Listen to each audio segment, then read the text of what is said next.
Games 2022 में weight lifting event में भारतीय उम्मीदें एक बार फिर मीराबाई चानू के कंधों पर होंगी। टोक्यो ओलंपिक में सिल्वर मेडल मीराबाई चानू ने गोल्ड कोस्ट में हुए 2018 के कॉमनवेल्थ गेम्स में देश के लिए गोल्ड मेडल जीता था।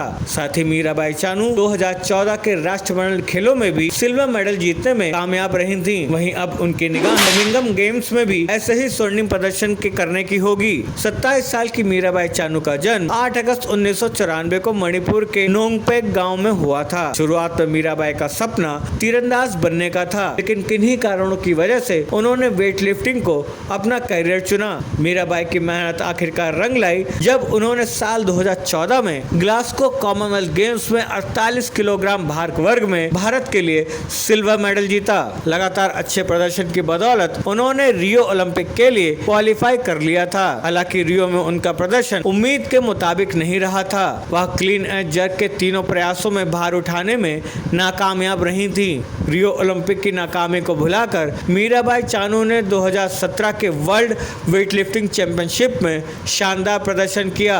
अनाहेम में हुए उस चैंपियनशिप में मीराबाई ने 194 किलो का कुल वजन उठाकर मेडल अपने नाम किया था, जो कि इस टूर्नामेंट में एक रिकॉर्ड भी था। इसके बाद मीराबाई ने एशियन चैंपियनशिप में 49 किलो भार वर्ग में ब्रॉन्ज मेडल जीतकर टोक्यो का टिकट हासिल किया था। इसके साथ ही मीराबाई 2021 ओलंपिक के लिए क्वालिफाई करने वाली इकलौती भारतीय वेटलिफ्टर बन गई थी। उस चैंपियनशिप में मीराबाई ने स्नैच में 86 किलोग्राम का भार उठाने के बाद क्लीन एंड जर्क में वर्ल्ड रिकॉर्ड बनाते हुए 119 किलोग्राम का भार उठाया था। मीराबाई के कैरियर का सबसे ऐतिहासिक लम्हा तब आया जब उन्होंने 49 किलो भार वर्ग में भारत के लिए टोक्यो ओलंपिक में सिल्वर मेडल अपने नाम किया। इसके साथ ही मीराबाई ओलंपिक में सिल्वर मेडल जीतने वाली पहली भारतीय वेटलिफ्टर बन गई थी। उस ओलंपिक में स्नैच के बाद मीराबाई चानू दूसरे नंबर पर थी।